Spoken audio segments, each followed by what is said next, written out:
Olá e bem-vindos a mais uma análise aprofundada. Hoje vamos mergulhar num tema mesmo crítico, a desnutrição infantil. As fontes que temos, olha, focam-se na desnutrição energético-proteica, a DEP, ou como também a chamada desnutrição aguda grave, DAG. É impressionante, não é? Pensar que a má nutrição logo nos primeiros 1000 dias pode marcar uma vida inteira, afetando até a capacidade intelectual futura. Exatamente. É um distúrbio bastante complexo, sim. Resulta, no fundo, da falta combinada de energia, de calorias e de proteínas. E as causas? Bem, são variadas. Podem ser primárias, e aí falamos da falta de alimentos mesmo, ou a saneamento deficiente, cuidados que não são os mais adequados. Ou podem ser secundárias, sabe, ligadas a doenças que aumentam as necessidades do corpo ou então dificultam a absorção dos nutrientes. Certo, percebo. Então vamos lá tentar perceber isto melhor. A nossa missão hoje é entender como se define, como se diagnostica e, mais importante ainda, como se trata esta condição, a DAG, seguindo o que as fontes nos dizem. Para começar, como é que se identifica uma criança assim? Não é só olhar, pois não? Pois não é, de facto. A avaliação baseia-se em parâmetros objetivos. Chamamos-lhe antropometria.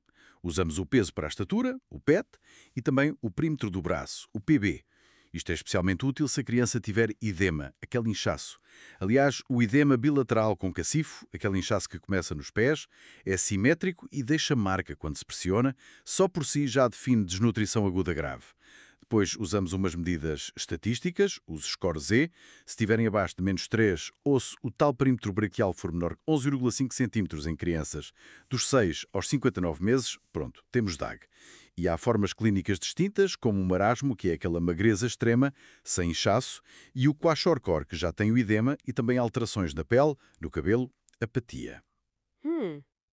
E qual é o impacto disto no corpo da criança? Parece devastador, quer dizer. E é, de facto, o organismo entra numa espécie de, pronto, num modo de sobrevivência. O metabolismo basal abranda imenso. Há alterações hormonais muito significativas, menos insulina, mais cortisol, o sistema imunitário fica muito em baixo e o intestino também sofre bastante. As paredes ficam mais finas, as vilosidades atrofiam, produz menos enzimas, o que depois agrava a má absorção e pode levar a mais diarreia. Basicamente, o corpo está a tentar poupar energia. Desliga funções que não são essenciais na hora, como o próprio crescimento. Percebo. Impressionante. E o tratamento? As fontes mencionam uma abordagem muito faseada, não é? Os famosos 10 passos. É aqui que a coisa fica mesmo interessante. Sim, o tratamento tem de ser muito meticuloso, especialmente na fase inicial, a destabilização, que dura mais ou menos de 1 a 7 dias. O foco aí é mesmo tratar condições que podem matar rapidamente. Os passos essenciais incluem, bem, primeiro, a hipoglicemia e a hipotermia. Tratar logo o açúcar baixo no sangue, com glicose ou uma fórmula inicial, a F75. E, claro, manter a criança bem aquecida. São causas de morte importantes no início. Depois, a desidratação. Usa-se uma solução especial, a Resomal, tem menos sódio e mais potássio que a solução de reidratação oral normal e a hidratação tem de ser feita com muito cuidado para não sobrecarregar o coração que está frágil. E as infecções. Assume-se sempre que existem, mesmo que não sejam óbvias, e dão-se antibióticos de largo espectro. A alimentação também é cautelosa. Começa-se com essa fórmula terapêutica específica, a F75. Tem baixa osmolaridade, menos proteína, menos lactose e administra-se em pequenas quantidades, mas frequentemente, para não sobrecarregar o sistema digestivo e metabólico da criança, que está debilitado. E os micronutrientes? Vitaminas, minerais. Mencionou a vitamina A, ácido fólico, zinco. Mas há um ponto que me chamou a atenção, parece ir contra a intuição. Exato. Dá-se esses imediatamente. Mas, e este ponto é mesmo crucial, havia-se a suplementação com ferro. Adiar o ferro numa criança que provavelmente está anémica. Isso é fascinante. E é mesmo importante então. É absolutamente vital nessa fase inicial. Dar ferro nesta fase aguda pode piorar as infecções que já existem e aumentar o chamado stress oxidativo no corpo, que já está tão frágil. O ferro só entra mais tarde. Percebido. Incrível. E depois desta fase de estabilização, o que se segue? Depois vem a fase de reabilitação. O objetivo aqui já é a recuperação nutricional e conseguir aquele crescimento rápido de recuperação, o catch-up growth.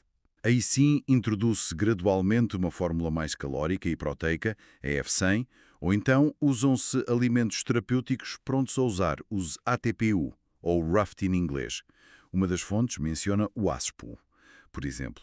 São pastas nutritivas, muito calóricas, muitas vezes à base de amendoim, que não precisam de cozinha nem água, o que é ótimo para tratar em casa, em ambulatório, os casos sem complicações médicas. E nesta fase, sim, começa-se o ferro. Mas, tão importante quanto a comida, é a estimulação sensorial e o apoio emocional. Brincar, interagir, o afeto, isso é fundamental para ajudar a recuperar o desenvolvimento psicomotor, que fica muito afetado. E para os bebês mais pequeninos, com menos de 6 meses, a prioridade total é mesmo restabelecer e apoiar a amamentação. Se for preciso, usam-se técnicas como a sucção suplementar, a TSS. Ok, resumindo, a desnutrição aguda grave é uma emergência médica, certo? Complexa. O diagnóstico é preciso, com critérios claros, e o tratamento é muito faseado, muito específico. Falámos das fórmulas F75, F100, da Resomal e da decisão crítica de adiar o ferro. E a recuperação não é só nutrir, é também estimular e dar apoio. Então, o que é que retiramos disto tudo, no fundo? Retiramos que, do ponto de vista clínico, temos hoje ferramentas e protocolos como os 10 passos que funcionam, que salvam vidas na desnutrição aguda grave. Isso é claro.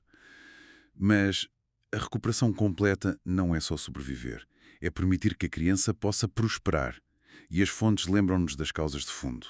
A pobreza, o saneamento, a falta de acesso a cuidados, a insegurança alimentar. Fica se calhar a reflexão. Para além desta resposta clínica, que é vital, como é que nós, como sociedade, podemos agir mais nas causas, para prevenir mesmo, para evitar que as crianças cheguem a este ponto de vulnerabilidade tão grande?